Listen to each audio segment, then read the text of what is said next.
हाँ बेटा, आज हम लोग पढ़ेंगे, दो अवयव लेंगे बेटा, आर और सी, ठीक है ना। यानी आरसी सीरीज सर्किट, यानी आप कहेंगे प्रतिरोध व संधारित्र बेटा श्रेणी परिपथ। तो ये हो गया प्रतिरोध आर व बेटा संधारित्र या धारिता बेटा या संधारित्र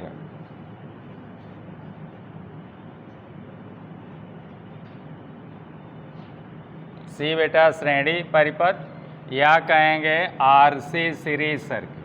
क्या कहेंगे? आरसी सीरीज सर्किट बेटा।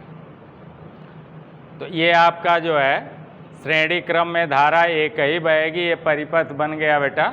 धारा यहाँ से जाएगी, सब में धारा एक ही बहेगी, और इसमें से श्रेणी क्रम में वोल्टेज का बंटवारा होता है। तो मान लिया प्रतिरोध जो है बेटा, वोल्टेज जो ले रहा है उसका मान है VR वोल्ट, और संधारित्र जो ले रहा है बेटा उसका मान है VC वोल्ट, और इसका प्रतिरोध R ओम है, और इसका प्रतिघात या रिएक्टेंस बेटा XC है, और XC बराबर आप पढ़े 1/2 पाई FC ओम है बेटा। अब अगर इनका बेटा सदिश आरेख बनाया जाए, कौन सा आरेख? हाँ बेटा, सदिश आरेख अगर बनाया जाए तो सदिश आरेख में हम लोग पहले बेटा प्रतिरोध का वोल्टेज व धारा खींच लेते हैं। तो प्रतिरोध के लिए बेटा आपका हो जाएगा, वोल्टेज व धारा बेटा एक ही फेज में होते हैं, तो VR और I हो गए एक ही लाइन से। अब हम लोग बेटा संधारित्र का वोल्टेज और धारा देखते हैं। तो हम लोग जानते हैं बेटा कि संधारित्र में धारा 90 अंश अग्रगामी होती है, अथवा वोल्टेज 90 अंश पश्चगामी होता है बेटा। तो संधारित्र का वोल्टेज हम लोग नीचे की ओर खींच देंगे ऐसे बेटा, ये हो गया VC, और ये 90 अंश पश्चगामी हो गया, क्योंकि धारा I खींच चुके हैं। धारा I बेटा इस सब में श्रेणी में धारा एक ही बहती है, तो जो धारा प्रतिरोध की है वही धारा संधारित्र की है। तो यही धारा आपकी संधारित्र की भी है, और इस धारा से संधारित्र का वोल्टेज VC 90 अंश पश्चगामी है, नीचे माइनस होता है, तो नीचे की ओर खींच दिया बेटा। अब इसको बेटा अगर ऐसे मिला दें बेटा, ऐसे मिला दें, देखिए ना, ऐसे मिला दें, यहाँ से बेटा ऐसे मिला दें, और अब इसके विकर्ण को मिला दें बेटा यहाँ से, तो यही हो गया परिणामी वोल्टेज कैपिटल V। ये कौन सा हो गया? विकर्ण आ गया बेटा, परिणामी वोल्टेज कैपिटल V आ गया, और V बराबर होता है IZ। क्या होता है? और ये मान VC है बेटा, तो ये भी मान हो गया आपका VC, और ये वाली भुजा जो है वो VR है। अब बेटा कुल धारा I ये वाली लाइन है, और कुल परिणामी वोल्टेज VA है। अब इन दोनों के बीच जो कोण बनेगा उसी कोण को हम लोग कहेंगे कलांतर कोण फाई, ठीक है ना। तो पहला लिखते हैं बेटा ओमिक मान, यहाँ पर भी पहले लिख लेते हैं, पहली पॉइंट लिखते हैं बेटा ओमिक मान।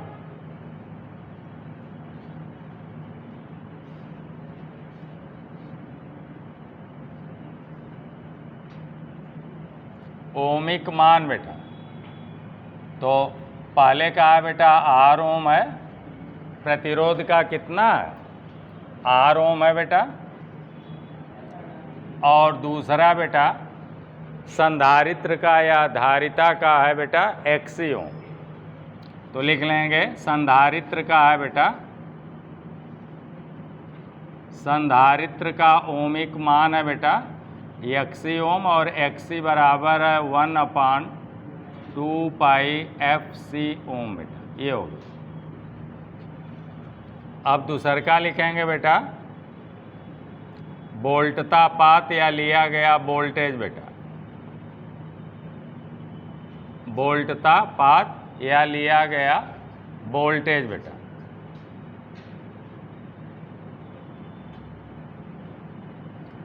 वोल्टता पात या लिया गया वोल्टेज या वोल्टेज ड्रॉप बेटा। तो पहला लिखेंगे बेटा प्रतिरोध द्वारा लिया गया वोल्टेज। क्या लिखेंगे? प्रतिरोध द्वारा लिया गया वोल्टेज या वोल्टेज पात बेटा। तो प्रतिरोध द्वारा कितना वोल्टेज है? VR बेटा। तो लिखेंगे VR बराबर ओम के नियमानुसार IR। तो ये हो गया बेटा IR वोल्ट।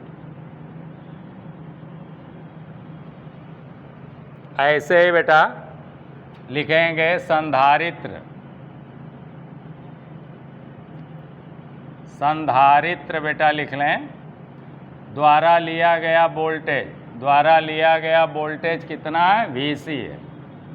और VC बराबर IR के नियम से हो जाएगा बेटा I गुणे इसका ओमिक मान कितना है? XC। तो इतना हो गया वोल्ट बेटा। हो गया। अब लिखेंगे बेटा तीसरा लिखेंगे परिणामी वोल्टेज।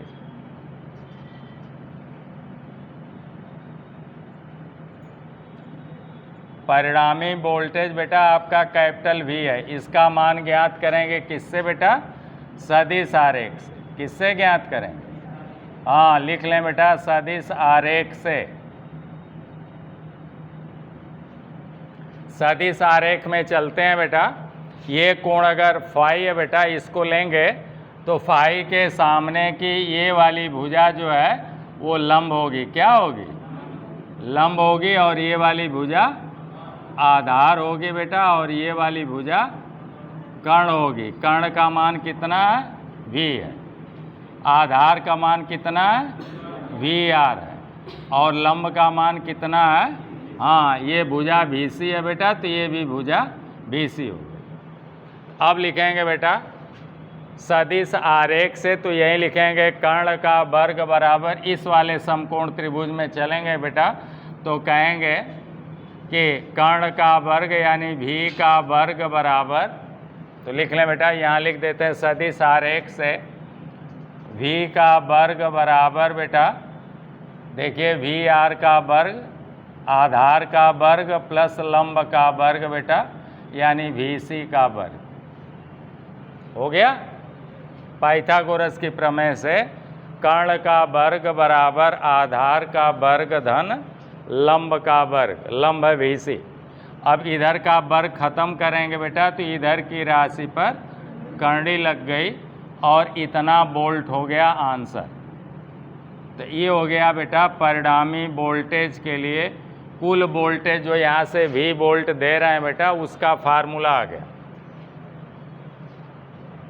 अब लिखेंगे बेटा चौथी पॉइंट लिखेंगे प्रतिबाधा। प्रतिबाधा क्या है बेटा?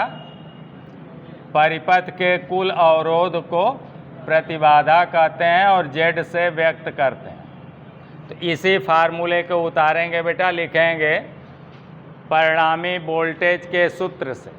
तो परिणामी वोल्टेज के सूत्र को लिख दिया बेटा V बराबर कर्णी में VR का वर्ग प्लस VC का वर्ग बेटा।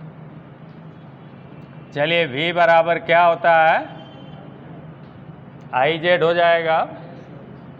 चलिए IZ रख दिया बेटा बराबर यहाँ से बेटा कर्णी में लिखेंगे तो VR बराबर होता है IR का वर्ग प्लस VC बराबर होता है IXC का वर्ग।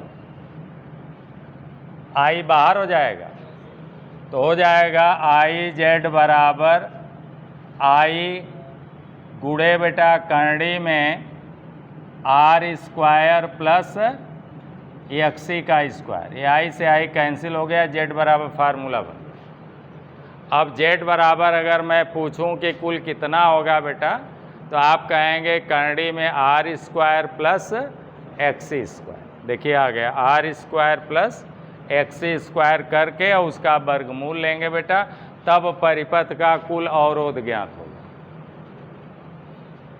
इतना ओम आएगा बेटा। इतना ओम आएगा। ये तो Z बराबर तब अगली लाइन में लिख देंगे बेटा कि Z बराबर हो गया परिपथ का कुल प्रतिबाधा, Z बराबर हो गया बेटा करंडी में R स्क्वायर प्लस XC का स्क्वायर, इतना ओम बेटा।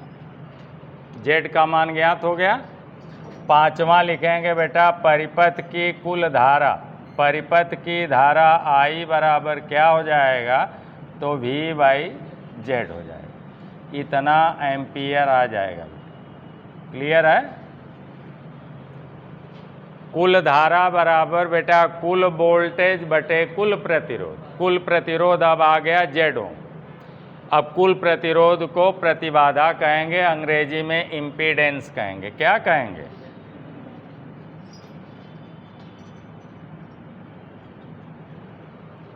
अब बेटा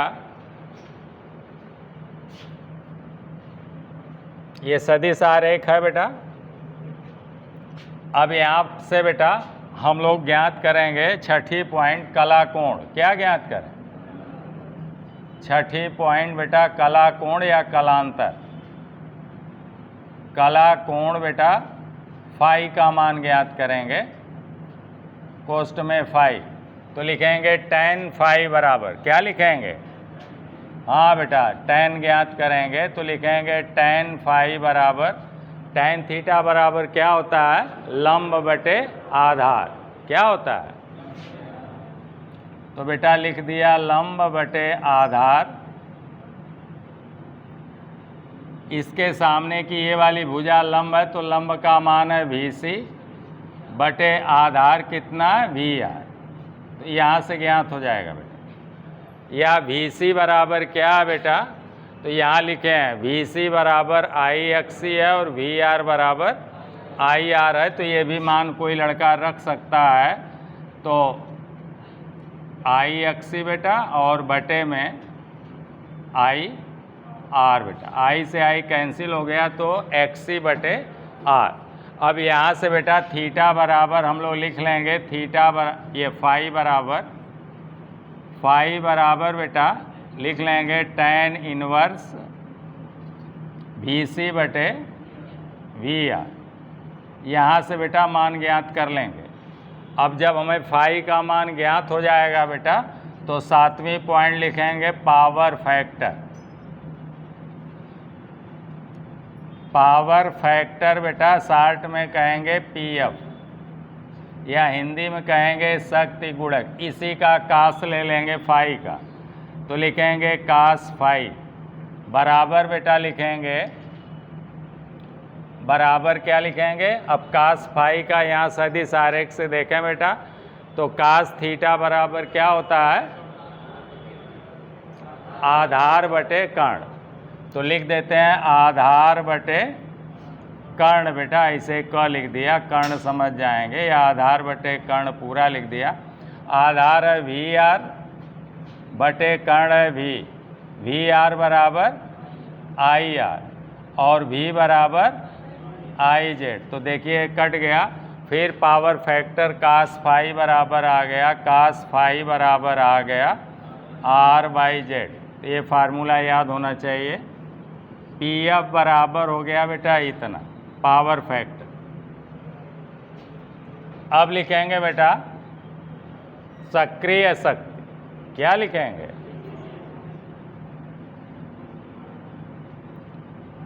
सक्रिय शक्ति हो गई बेटा या परिपथ की शक्ति।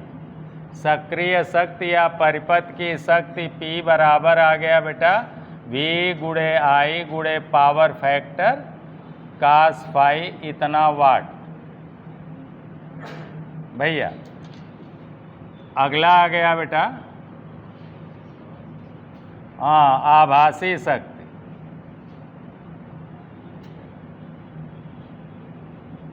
आभासी शक्ति बराबर आ गया बेटा, इसे हम लोग जो है लिखेंगे बराबर केवल VI बेटा। क्या लिखेंगे, V गुणे I, मापेंगे वोल्ट एम्पियर में अथवा किलो वोल्ट एम्पियर में। ट्रांसफार्मर की रेटिंग बेटा इसी KVA में व्यक्त की जाती है। किसमें, हाँ, केवीए या वीए या एमवीए में व्यक्त की जाती है। अगला हो गया बेटा 10वां, आपका यहाँ लिख देता हूँ।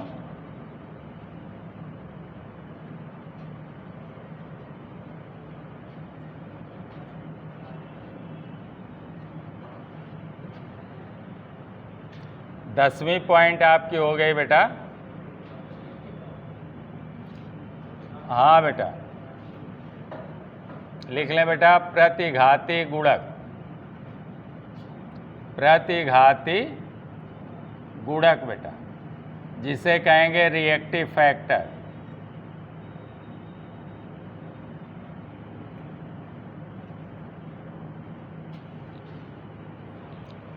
शार्ट में बेटा आरएफ बोलते हैं। क्या बोलते हैं? आरएफ। और इसे साइन फाई से डिनोट करेंगे तो लिखेंगे रिएक्टिव फैक्टर को साइन फाई कहते हैं बेटा, और साइन थीटा बराबर लंब बटे कर्ण बेटा। तो यहाँ पर हो जाएगा साइन फाई बराबर लंब है वी सी और कर्ण है वी, तो लंब बटे कर्ण से बराबर हो गया बेटा वी सी बटे वी। इससे ज्ञात कर लेंगे, ठीक है ना। अथवा वी सी बराबर है बेटा आई एक्स सी और वी बराबर है आई जेड, तो इससे भी ज्ञात कर लेंगे। यहाँ से बेटा साइन फाई का मान ज्ञात हो जाएगा, पक्का है। अब लिखेंगे बेटा 11वां लिखेंगे प्रतिघाती शक्ति। प्रतिघाती शक्ति बेटा या रिएक्टिव पावर, शार्ट में इसे पी आर कहते हैं। तो पी आर बराबर हो गया बेटा वी आई साइन फाई, और ये आएगा बेटा वी ए आर में वोल्ट एम्पियर रिएक्टिव में, अथवा के वी ए आर में बेटा। आर लगाना जरूरी है तब कहेंगे, पढ़ेंगे किलो वोल्ट एम्पियर रिएक्टिव में, वाट में नहीं पढ़ेंगे। अगला बेटा 12वां है शक्तिलास। शक्तिलास हो गया बेटा, तो चूंकि इसमें आर लगा हुआ है इसलिए शक्तिलास बराबर आई स्क्वायर आर, ये आएगा वाट में। ये दोनों चीज़ें बेटा बराबर हैं, ये वाली शक्ति और ये वाली शक्ति दोनों वाट में आ रही हैं, तो उतना आएगा जितना ये बेटा शक्ति व्यय कर रहा अथवा उतने लास कर रहा, ठीक है ना। तो इस तरह से बेटा ये भी आपका टॉपिक आज समाप्त होता है। फिर मिलते हैं अगले वीडियो में, तब तक के लिए आप लोगों को ढेर सारी शुभकामनाएं। धन्यवाद।